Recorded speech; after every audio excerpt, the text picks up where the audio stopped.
Philosophical habit. It's a phrase that I use often. It's a phrase that is used generally at the Lyceum Institute. We talk a lot about habits in general, and especially what it means to have a philosophical habit. So I thought I would record a few largely extemporaneous thoughts on what that really means. And I think provisionally we can describe it as being thoughtfully focused throughout the course of one's life. That is, not only sharpening our focus through being thoughtful, but being focused on thinking and on thinking well. This can be understood in contrast with what I would call the prevalent tendency of today, which is rather than to be thoughtfully focused throughout the course of one's life, to be focused not only on thinking well, but on, through that thinking well, being a sharpened focus on other things. But I'd say the prevalent tendency of today is to be reactively distracted. And certainly we can see how technology has played a role in that, but it's not just technology. That technology has imbued in us a certain habit of being pulled by this and that and every other thing. But I think beyond this provisional description, we need also a definition of habit. A definition which draws broadly on the traditions of Aristotle and Thomas Aquinas, and which focuses on the notion that habit in this tradition is not, contrary to how many think of it today, a merely unconscious repetition of certain activities, but something which is, or can be at least, deliberately chosen, a way of holding oneself, which is an interesting point that gets, I think, glossed over a bit in treatments of scholastic Latin, and especially in the Thomistic tradition, that Aquinas often uses the phrase se habere to designate how something is related to other things, that literally it holds itself. And this is in some sense the root of what habit is. To have a habit is to hold yourself with respect to something. It's how you are holding yourself and how you are in a certain way held also by that habit. If you have a habit of drinking coffee every morning, as I do, and as I expect many of you do as well, and you go a morning without drinking that coffee, well, you really feel how much you're held by it, don't you? You feel that tiredness, that mental sluggishness, perhaps even a headache, because the habit holds you. You can also feel this when you form good habits, fruitful habits, like exercise. If you exercise regularly, and you go too long without exercising, you feel a need. You feel you are held, you are gripped by that habit, by that regularity. Well, so too, we can be gripped by habits of distractedness, gripped by the way in which we have to pick up the smartphone every 3 minutes or whatever it is, unlock it, 180 times a day or whatever it might be, whatever crazy number it is that so many people are recognized as doing, or checking your Twitter feed somehow, some way, your email, etc., etc., etc. And so when we're talking about a philosophical habit as being in contrast to this habit specifically of being reactively distracted today, what we're really saying is that we're choosing to hold ourselves towards the world philosophically. Now, in truth, this requires many correlated habits, especially those that we would characterize as virtues in the Platonic, Aristotelian, Thomistic tradition. Virtues such as courage and moderation and studiousness. That idea of studiousness is an important one, probably worthy of an extended discussion in its own right. But this choosing to hold oneself towards the world philosophically is choosing to really be thoughtful about that world, not just to sort of take it in stride or to just take for granted so many of the phenomena of things that appear to us, the things that are common in our experiences. But I think most of all, and most importantly, what this philosophical habit requires, more than anything else, more fundamental than courage, than moderation, than studiousness, is humility. And especially what I would call humility before the object. That is, the object is the thing into which we are inquiring. It's the thing towards which our minds are bent. And we have to be humble before that object. If ever we're really to understand it, if we're able to hold ourselves thoughtfully towards it, well, that has to be done from a standpoint of humility. Reality, the real, always has more to teach us. That doesn't mean that we have to become skeptics, to say that we don't know things, that we don't have understanding, that we don't have knowledge. We don't have to doubt everything all the time. We don't need to become agnostic about the difficult to understand aspects of reality. But what this means, this always more to teach us that reality has, it means that our knowledge, even those things of which we are most certain, our knowledge stands perpetually open to improvement. There's always something more that you can learn. Even if you understand this particular object extraordinarily well, let's say a philosopher, the work of Immanuel Kant. Maybe you've read his works, front to back, cover to cover, in English and German and French and every language it's been translated into that you can read, and you've analyzed and broken down all of the various sections and all the various theories and traced out the whole lineage of his thought in terms of where it came from and how it developed over time. There's still a whole lot more that you can discover. Does it apply in this particular situation? Does Kant's categorical imperative help us answer some contemporary moral difficulty?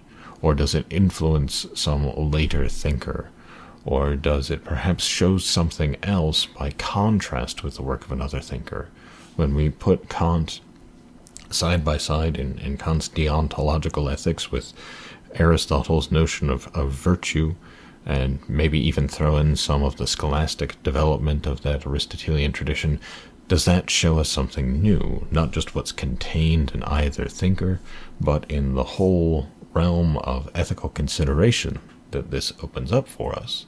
This object that is related to by the work of Kant, that is related to by the work of Aristotle, can we still not learn something more? And so, to be humble before the object is to hold oneself continually ready to learn something new. And not only to learn something new, but to learn more about the things that we do know. To go deeper into the truths that we in some way have a relation to, that we possess a relation to.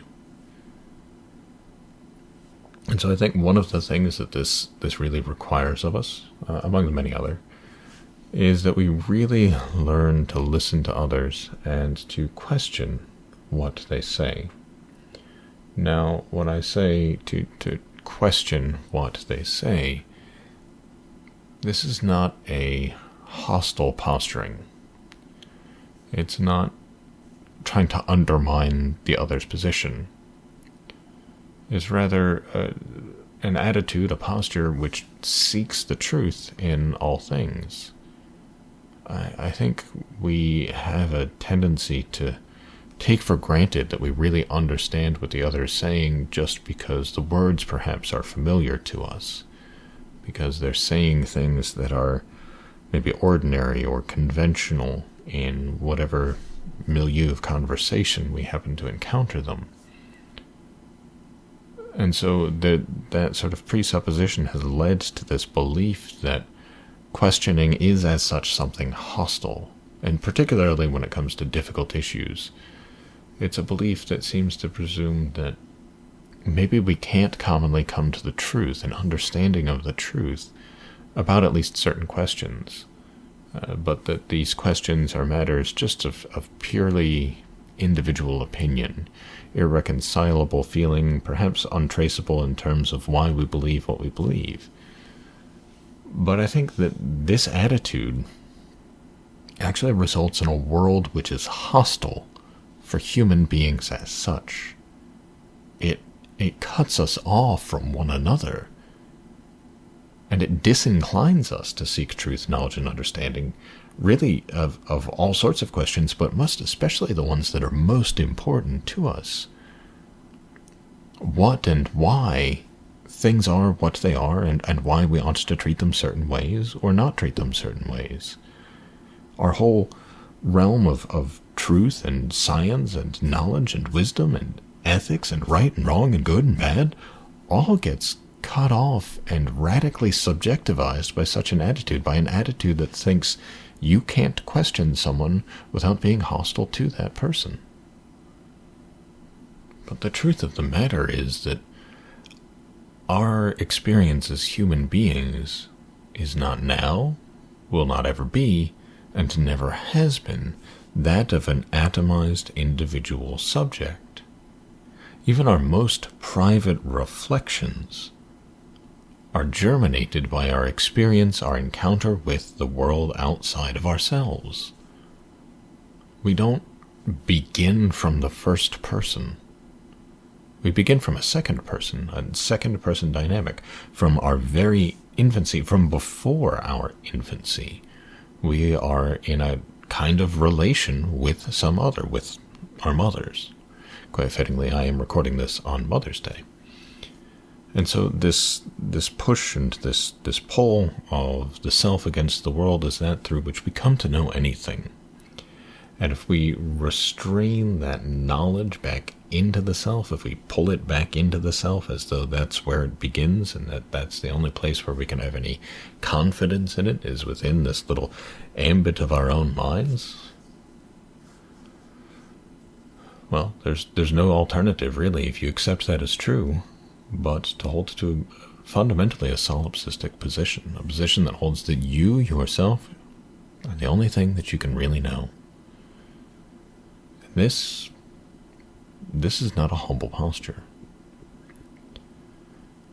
Because most of all, humility, and especially this humility before the object, requires a habit of questioning our own understanding, to question our own beliefs, to question why we hold the things that we do, why we react the way that we do, why we think that certain things are good or bad, right or wrong, true or false. And through a consistent reflection upon what we know and what we believe ourselves to know, through such a consistent reflection, we can discover the lapses in our understanding. We can discover where we've perhaps made some leaps, where we've perhaps thought illogically, unreasonably. And moreover, I think it also builds up another habit, a habit of memory, that by questioning, reflecting upon what we have thought about, why we have thought about, why we hold the thoughts or beliefs that we do, it helps us to remember. It helps us to build up patterns of recollection, patterns of how our beliefs fit together. Now, at any rate, with regards to this humility before the object, there are two great quotes that I always think of. One, pretty well known and oft repeated within academic circles, and for good reason, is from Alexander Pope. A little learning is a dangerous thing. Drink deep, or taste not the Pierian spring. There shallow draughts intoxicate the brain, and drinking largely sobers us again. The Pierian spring, it's from a poem of his. The Pierian spring was a sacred mythological source of knowledge of art and science, purported to be located in Macedonia, which, perhaps not incidentally, was the birthplace of Aristotle. Pope's point here, of course, is that we get drunk off a little knowledge. Anyone who's been around college sophomores has experienced this time and time again. But we sober up, in fact, as we take more knowledge that, unlike alcohol, continuing to drink does not further your inebriation, but cools your jets, as it were. It sobers you up. It makes you realize that the more you know, the more you realize that there is yet to learn. The more you know that you don't even know as well what you thought you knew. That there are countless depths and trails and paths to pursue from the result of any inquiry. And so the more inquiries that you make, the more things that you discover through them, the more you realize that you're just scratching the surface. And in connection with this is the second quote, which is from Plato's Sophist, where the Eleatic stranger, who's the protagonist of the dialogue, not Socrates, for a change, the Eleatic stranger says, "When a person supposes that he knows, and does not know, this appears to be the great source of all the errors of the intellect. And this, if I am not mistaken, is the kind of ignorance which specially earns the title of stupidity." I think the first time that I read those lines, I thought, "Oh wow, that's great. That's a great burn. That's a great insult." And I wrote it down. And I think there's so many times and places in our world today, especially where you can see the applicability of this.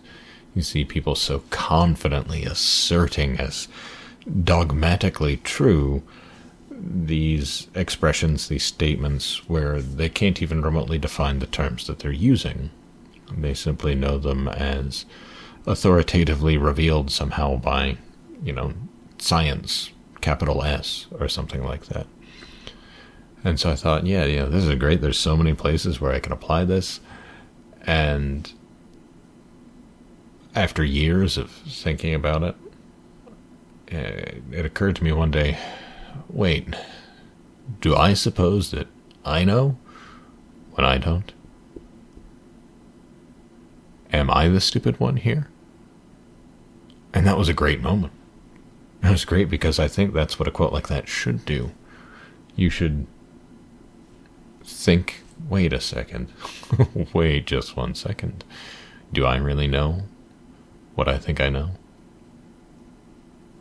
Am I perhaps a victim of some intellectual errors? Am I the stupid one? And so I think in the world we find around us today, we're not encouraged to ask whether we have really understood something. We're not encouraged to take the path of humility. We are not encouraged to hold ourselves towards the world thoughtfully, let alone humbly. We are expected to have plans and solutions. We are expected to learn the things we need to know, and perhaps to treat any other learning as a nicety or a luxury, and to simply hold ourselves confident in our subjective assertions, in our truths, to live our realities, to simply leave as unquestionable the subjective individual habituations, the subjective individual opinions, the subjective individual beliefs as something not commonly shareable except perhaps incidentally. To treat one another as atomized individuals, and to further atomize, individualize, and cut off ourselves from the world in which we dwell. But I think we need to ask, if we are to be practitioners of a philosophical habit, if we are to strive to hold ourselves towards the world thoughtfully, to hold ourselves towards the world with an attitude of humility before it, what do we really need to know? Is it just those things that we need to survive, to get along according to the circumstances of the world? Is this a question where we suppose that we know and we do not? Is this a way in which we have become quite stupid? Well, these are the kinds of questions we like to ask. This is what it means to have a philosophical habit. Not just to ask these big questions, right? These questions about life and understanding, truth and knowledge, and what it means to be human, but to find all the various smaller and more particular ways in which other questions relate to those. Do I understand what is meant by the fundament of a relation? Or what differentiates a categorical from a hypothetical proposition? Or, what the passive periphrastic really is doing in this Latin construction here. Now, these questions may not seem important in the grand scheme of things, but answering them, resolving them, moving deeper into the question, in fact, reveals a whole lot of truths about our humanity and about the world within which we live. And so this is the habit that we're trying to foster at the Lyceum Institute. And so we're trying to encourage in our members and in the world quite generally as well, this humble attitude of questioning, of being willing to say, I don't know, or I don't know as well as I thought I did, or I don't understand what this really means.